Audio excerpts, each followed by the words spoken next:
Bulletin का आगाज करें। सबसे पहले खबर दें, सियालकोट में श्रीलंकन शहरी को बेदर्दी से कत्ल करने के इल्जाम में गिरफ्तार 13 मुल्जिमान को आज गुजरावाला की इंसदाद दहशतगर्दी अदालत में पेश किया जाएगा। तशद्दुद करने वाले हुजूम में शामिल अब तक 124 अफराद को गिरफ्तार किया जा चुका है। 19 मुल्जिमान का मरकजी किरदार सामने आ चुका है। पुलिस के मुताबिक वीडियोज और तस्वीर की मदद से मुल्जिमान की शनाख्त की जा रही है। श्रीलंकन शहरी प्रियंका कुमारा का जज्द खाकी, गम, दुख और नम आंखों के साथ आज लाहौर से श्रीलंका रवाना किया जाएगा।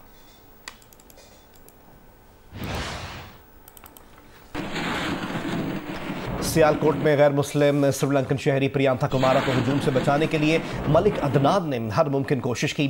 कभी दलाइल दिए, कभी रहन की भीख मांगी, लेकिन वहशत और दरिंदगी के आगे बेबस हो गया। जियो न्यूज़ से बातचीत करते हुए मलिक अदनान का कहना था कि प्रियंका ज़ाती ज़िंदगी में इंतहाई नफीस इंसान थे। उसने कहा कि काम के दौरान उनका रवैया सख्त होता था। जब मामला शुरू हुआ उस वक्त ऑफिस में मीटिंग कर रहे थे। कॉल मौसूल हुई कि प्रियंका साहब ने नीचे किसी को डांटा है। थोड़ी देर बाद हुजूम ऊपर आ गया। मलिक अदनान ने बताया कि हुजूम को रोकने की कोशिश की, खुद भी तशद्दुद का निशाना बनता रहा। हुजूम ने उन्हें भी छत से फेंकने की कोशिश की। मैं उनके ऑफिस में उनके साथ मीटिंग कर रहा था जब मुझे कॉल आई है कि सर कुछ लोग नीचे हॉल में इकट्ठे हो रहे हैं, कोई प्रियंका साहब ने उनके साथ कोई मतलब मिसअंडरस्टैंडिंग हुई है उनकी, और वो लोग ऊपर आपके ऑफिस की तरफ आ रहे हैं, प्रियंका साहब को मार रहे हैं। उनके हाथ में मतलब डिफरेंट चीज़ें हैं, कोई राड है, कोई डंडा है, कोई सोटा है, कोई कैंची वगैरह है। तो फिर जब मुझे ये पता चला, मेरे साथ 2-3 लोग और थे, मेरे सुपरवाइज़र, वो भी आके सीढ़ियों में खड़े हो गए। तो हमने पूरी एफर्ट की, उधर खड़े हो गए, जितनी हम कोशिश कर सकते थे उधर रोकने की। लेकिन जब 20-25 लोग थे तब तक तो हमने रोके रखा, लेकिन जब वो 40-50 लोग हो गए फिर हम उनको रोकने में नाकाम हो गए। और इतनी देर में प्रियंका साहब ऑफिस से निकल के ना छत के ऊपर से सोलर पैनल की तरफ के दूसरे रास्ते से एग्जिट पॉइंट की तरफ जा रहे थे। लेकिन वो लड़के चूँकि तेज़ भागे, उन्होंने दरवाज़ा भी तोड़ दिया, शीशे का दरवाज़ा तोड़ के उनके पास चले गए। जब मेरे पहुँचने से 1-2 मिनट पहले ही उन्होंने उनको मारा, वो नीचे गिरा दिया। और फिर जब मैं पहुँचा फिर मैंने उनको उठाया, उनके ऊपर लेट गया, उनको बचाने की पूरी कोशिश की। इतनी दौरान में कुछ और लोग भी उनका हजूम मारने वाला जमा होता गया, और कुछ लोग ऐसे थे जो वेल विशर भी थे, 3-4 लोग जो मेरे साथ सपोर्ट कर रहे थे, उन्होंने भी कोशिश की उनको बचाने की, लेकिन हमारी कोशिश वो बुरी तरह फिर वो। अच्छा ये बताइएगा, जिस वक्त उनको तशद्दुद का निशाना बनाया जा रहा था, आप भी ढाल बन के ऊपर थे, लेकिन ये बताइएगा कि आपको भी चोटें आई उस दौरान? हाँ जी, काफ़ी लोग मारते थे। कुछ जो लोग चीज़ें उनको मारते थे, वो जब मैं उनके ऊपर गिरा हुआ था तो फिर मुझे लगती थी, कोई ठुड्डे मारता था, कोई डंडों से मारता था, कुछ और तरह के मतलब जो उनके पास हालात थे यूज़ कर रहा था। लेकिन वो उन सारी चीज़ों की परवाह किए बगैर हमारे जहन में एक ही बात थी कि ये हमारा कलीग है, ये किसी तरह हम इसकी जान बचा सकें, ये हमारा कलीग भी है, दोस्त भी है, हम इसकी जान बचा सकें, ताकि ये दूसरे मुल्क से आया हुआ है, कम से कम पूरी दुनिया में मेरे मुल्क का इमेज ख़राब ना हो। अच्छा ये बताइएगा कि उस वक्त आपके जहन में खौफ नहीं आया कि आपकी भी जान जा सकती थी?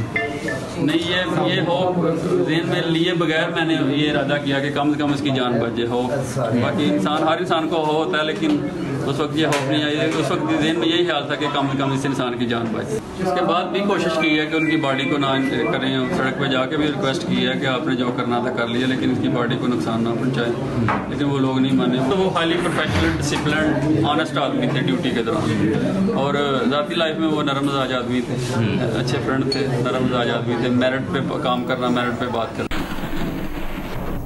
वज़ीर आज़म इमरान खान ने मलिक अदनान के लिए तमगा शुजात का ऐलान कर दिया। एक पैगाम में वज़ीर आज़म ने कहा, मलिक अदनान ने अपनी जान खतरे में डालकर खुद को ढाल बनाकर प्रियंका को पनाह देने और उन्हें जनूनी जत्थे से बचाने की पूरी कोशिश की। वो मलिक अदनान को पूरी कौम की जानिब से बहादुरी और शुजात पर सल्यूट करना चाहते हैं।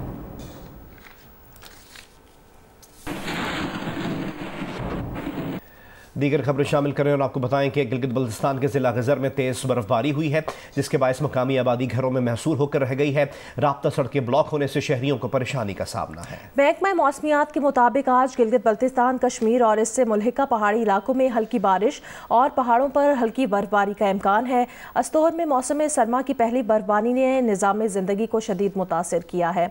मज़ीद बताएंगे नुमाइंदा जियो न्यूज़ रफ़ीउल्लाह खान आफरीदी। अस्तौर में गुज़िश्ता रात से वक्फे के साथ मैदानी इलाकों में बारिश, जबकि बालाई इलाकों में शदीद तरीन बर्फबारी का सिलसिला जारी है। अस्तौर के जो कई बालाई इलाके हैं, मीर मलिक है, मिलमरक है, कमरी है, दिवसई एरिया है, चिलम है, कालापानी एरिया है, वहाँ पर 1 फीट से ज़्यादा बर्फबारी हो चुकी है, जिसकी वजह से कई बाला इलाकों का जो ज़मीनी रास्ता है वो आर्जी तौर पे मुनक़ता हो चुका है, जिसकी वजह से लोग घरों के अंदर महसूर होकर रह गए हैं। यहाँ ज़िली क्वार्टर में भी बर्फबारी का जो सिलसिला है वो वक्फे के साथ जारी है। यहाँ पे निज़ाम ज़िंदगी शदीद मुतासिर हो गई है। यहाँ पर भी लोग घरों के अंदर महसूर होकर रह गए हैं, जबकि हालिया बारिश और बर्फबारी के बाद जारी सर्दी की लहर में भी इजाफा हो चुका है। जी, बहावलपुर में सर्दी बढ़ने लगी तो गर्म कपड़ों की खरीदारी के लिए शहरियों ने लुंडा बाजार का रुख कर लिया, मगर महंगाई ने गरीब और मुतवस्सत तबके के लिए लुंडा बाजार से भी गर्म कपड़ों की खरीदारी मुश्किल बना दी है। मज़ीद बताएंगे अमीन अब्बासी।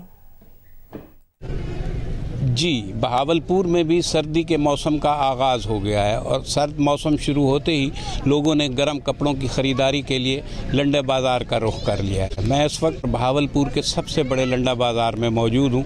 यहाँ पर ख़रीदारों का भी रश है, ख़ुसूसन ख़वातीन अपने बच्चों के साथ आई हुई हैं, गर्म कपड़ों की ख़रीदारी कर रही हैं। लेकिन ख़वातीन हों या मर्द हों, सब ख़रीदारों का कहना ये है कि लंडा भी अब उनकी पहुँच से दूर हो गया है। पिछले साल जिस जर्सी की कीमत 500 थी, अब वो 1000 हो चुकी है। जिस कोट की कीमत 1000 रुपये थी, वो 2200 से 2400 रुपये हो गया। इसी तरह इस्तेमाल शुदा जूते हैं वो भी महंगे हो गए हैं, बच्चों के गारमेंट्स जो हैं वो भी महंगे हो गए हैं। इस सिलसिले में जब लंडा बाज़ार में दुकानदारों से बात की गई तो उनका कहना ये है, क्योंकि डॉलर का रेट रोज़ ब रोज़ बढ़ रहा है, रुपए की कीमत कम हो रही है, इसके साथ साथ पेट्रोल की कीमतों में भी इजाफा हो गया है। लंडे की अशिया जो है वो बैरून मुल्क से आती हैं, डॉलरों में आती हैं, और इसी तरह ट्रांसपोर्टेशन के किराए भी बढ़ चुके हैं, जिसकी वजह से वो मजबूर हैं कि वो अपनी गर्म कपड़ों की कीमतों में इजाफा करें। और पारा चिनार में लोग मौसम कैसे एंजॉय कर रहे हैं, ये बताएंगे जियो न्यूज़ के नुमाइंदे अली अफजल अफजाल। जहां मौसम बहार में लोग मौसम को एंजॉय करते हैं और सियाहती मकामात का रुख करते हैं, वहां पारा चिनार के मुख्तलिफ इलाकों में लोग मौसम ख़ज़ान को एंजॉय करने के लिए भी सियाहती मकामात का रुख करते हैं और मौसम को एंजॉय करते हैं। यहाँ पर हमारे साथ शहरी मौजूद हैं, उनसे पूछते हैं कि वो मौसम ख़ज़ान के हवाले से क्या कहते हैं। मौसम ख़ज़ान यहाँ पे बहुत खूबसूरत है, बहुत लवली है, बहुत ही रोमांटिक है, बहुत क्लासिक। ऐसा फील होता है जैसे कोई नई दुनिया आ गई हो। और मौसम ख़ज़ान यहाँ पे ये भी है कि दिसंबर का अराइवल होता है और ये आपके सामने जो है ना पत्ते जो है ना गिर रहे हैं, तो ये बहुत ही खूबसूरत सीन बनाकर इंसान को एक नई जो है ना ज़िंदगी जो है ना प्रोवाइड करता है।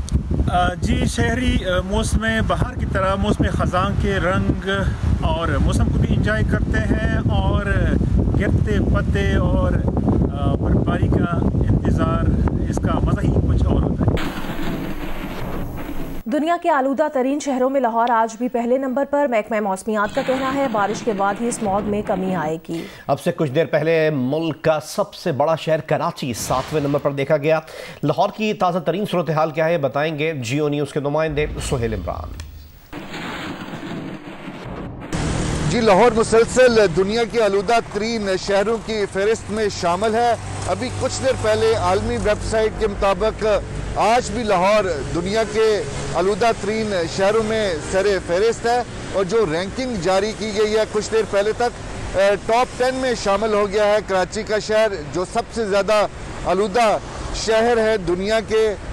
जो लाहौर के शहरी हैं उनको इस बात का इत्मीनान था कि इतवार से बारिशों का सिलसिला शुरू होगा, जिसकी वजह से जो स्मॉग है उसमें कमी आएगी, लेकिन बारिश नहीं हो सकी। महकमा मौसमियात का यही कहना है कि जब बारिश होगी तो इस स्मॉग में कमी आ सकती है, वरना इसी तरह आने वाले दिनों में भी शहरियों को अजियत का सामना करना पड़ेगा। जी, मुल्तान में स्मॉग के बायस शहरियों में जहां मुख्तलिफ बीमारियों में मुब्तला होने की शरह में इजाफा हुआ है, वहीं इंतज़ामिया की कोशिशों के बावजूद स्मॉग में कमी नहीं लाई जा सकी। मज़ीद बताएंगे इमरान चौधरी। जी, मुल्तान शहर और उसके मज़ाफ़ात में स्मोक का सिलसिला जारी है। सुबह के औकात में जैसे ही धुंध की शिद्दत थोड़ी कम होती है तो फ़ज़ा में जो है वो स्मोक वाज़े तौर पे नज़र आ रही होती है। इस फ़ज़ाई आलूदगी से ख़ास तौर पर जो दमे के मरीज़ हैं उनको बहुत ज़्यादा मुश्किलात का सामना करना पड़ रहा है। निश्तर अस्पताल इंतज़ामिया के अदाद शुमार के मुताबिक गुज़िश्ता एक माह से जब से स्मोक का सिलसिला जारी हुआ है, खांसी, नज़ला, ज़ुकाम और गले की इन्फेक्शन के मरीज़ों की तादाद में बहुत ज़्यादा इजाफा हो गया है। स्मोक की शिद्दत में कमी लाने के लिए इंतज़ामिया की जानिब से कार्रवाइयाँ तो की जा रही हैं। गुज़िश्ता एक माह के दौरान 25 से ज़ायद ईंटों के भट्टे जो है वो सील किए गए हैं, जबकि 30 से ज़ायद ईंटों के भट्टों को 19 लाख रुपए के जुर्माने भी किए गए हैं। इसी तरह जो धुआं छोड़ने वाली गाड़ियाँ हैं उनके खिलाफ भी क्रैकडाउन का सिलसिला जारी है। तकरीबन 300 से ज़ायद गाड़ियाँ जो है वो मुख्तलिफ थानों में बंद की गई हैं, जबकि रोज़ाना की बुनियाद पर सैकड़ों गाड़ियों की चेकिंग भी की जा रही है। लेकिन इन तमाम तर इंतज़ामी कार्रवाइयों के बावजूद फ़ज़ा में जो स्मोक का सिलसिला जो है वो कम नहीं हो रहा, जिससे शहरियों को बहुत ज़्यादा मुश्किलात का सामना करना पड़ रहा है। जी, कोरोना की सूरत हाल के मुतालिक आपको अपडेट करें। NCOC के मुताबिक मुल्क में कोरोना मुस्बत केसेस की शरह 8.78% हो गई है। 24 घंटों के दौरान कोरोना के 42,944 टेस्ट किए गए। 336 नए मुस्बत केसेस सामने आ गए। मुल्क में कोरोना से मजीद 10 अफराद इंतकाल कर गए हैं। 862 कोरोना मरीजों की हालत तशवीशनाक है।